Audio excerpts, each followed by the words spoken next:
Good morning, sports fans. Saturday morning, June 5th, 2010. You're listening to the Cheap Seats Sports Open Line on 96.3 WLCN.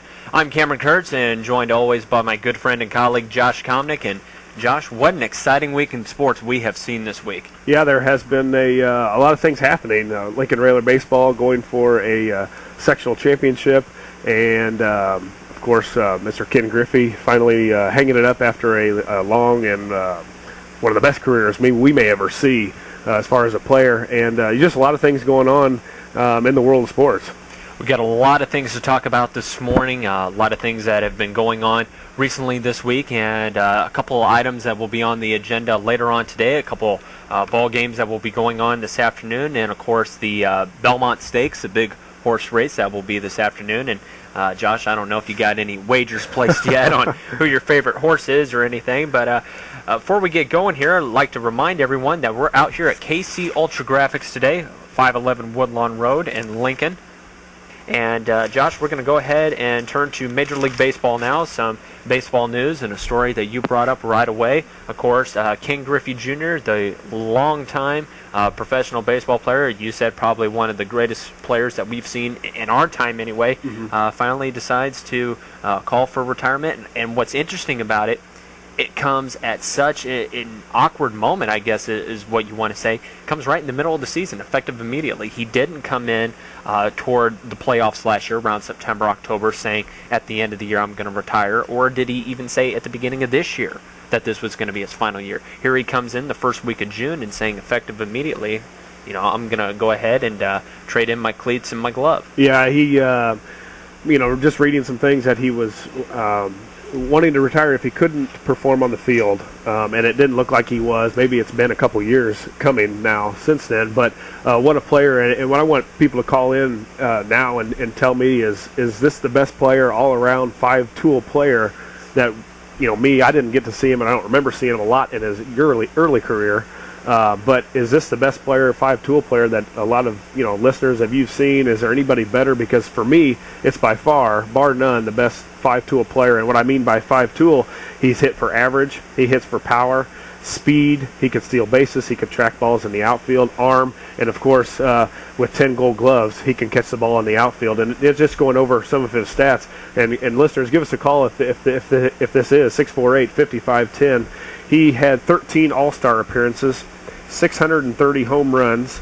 That's fifth on the all-time career list. And remember, he was probably missing at least 2 or 3 seasons of injuries there later in his career. He could have been up around 700 or even more. 1,836 RBIs. He was the number 1 pick in the 1987 draft by the Seattle Mariners. And then, of course, a number of his accomplishments. He hit 8 consecutive home runs to tie a major league record in 1993. And one of the neat things, his first major league at bat was a double. His first one at home was a home run, and not too many guys get to say that he actually played with his dad.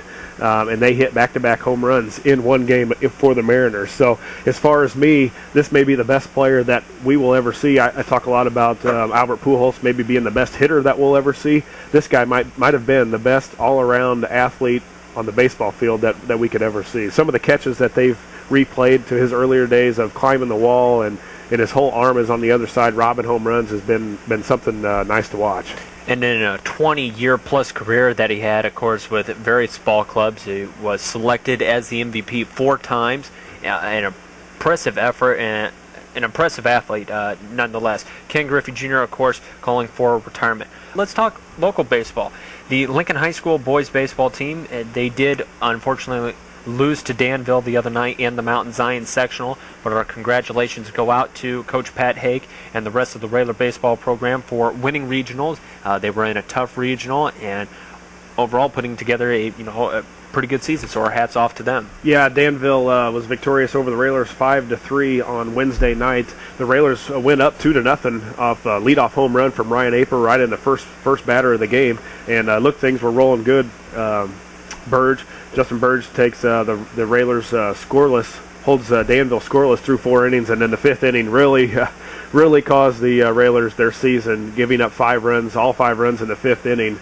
But like you said, another regional title, excellent season for Coach Hake and those guys, and they had some big accomplishments. Ryan Aper, 10 wins this year pitching, breaks a couple of hitting records also. And on the other note, too, the State Journal Register Classic, June 20th at Lanphier Park at 6 o'clock. Joel Richhart, the catcher for the Lincoln Railers, was nominated for that game. Hayden Cosby, as an infielder, is headed over to the Classic, and also Ryan Aper as an outfielder. I can't believe he didn't go as a pitcher, wins 10 games, but doesn't get on as a pitcher. But he shows that he can do some more things other than pitch. He's going to play outfield in that Classic, maybe and throw a little bit. So June 20th, at Lanphier Park at 6 o'clock, you can head over and watch some Railers, and you'll have guys from Chatham, Central State 8, Rochester, everybody around the area will be playing in that Classic.